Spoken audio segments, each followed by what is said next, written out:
The reason why I'm doing this work is because I think we as women especially need to learn how to reclaim our bodies as sacred, reclaim our pleasure as sacred, and reclaim our power. I think matriarchal societies really saw women's power and allowed women's power, but we've been shut down for a long time, centuries, generations and generations.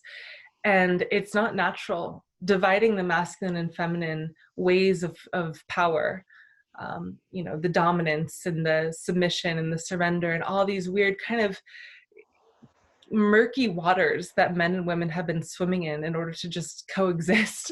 I think it's really unnatural. And I think there's a natural balance of power that's a lot more healthy and a lot more safe for relationships. Probably a better way to be raised by a mother and father who are equally powerful.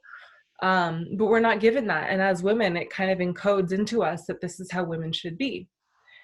And so working at the level of our sexuality, that's one of the most powerful things a woman can do is give birth, right? And orgasm is the energy of creation happening in our bodies.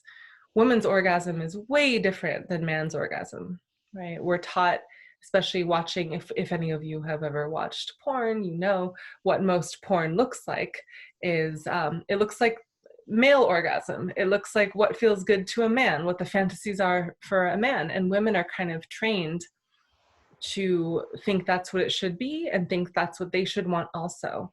And so I see a lot of women kind of going beyond themselves to try to enjoy sex done this way. It's a very small little sliver of the sexual experience. And what I find is that a lot of women just aren't enjoying it and think there's something wrong with themselves. And that's absolutely not true.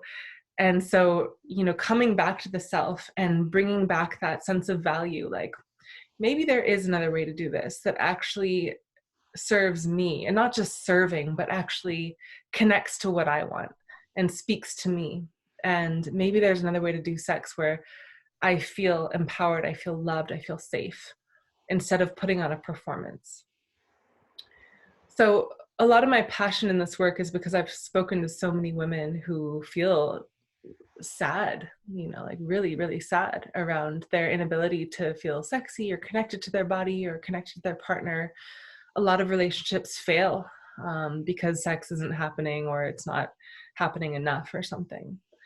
So, our sexuality as women is a huge part of our essence.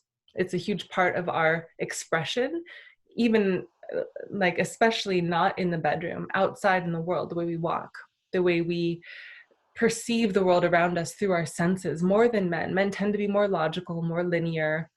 Women are more feeling creatures, and we've been kind of trained to not be that way. We've been trained to shut that down.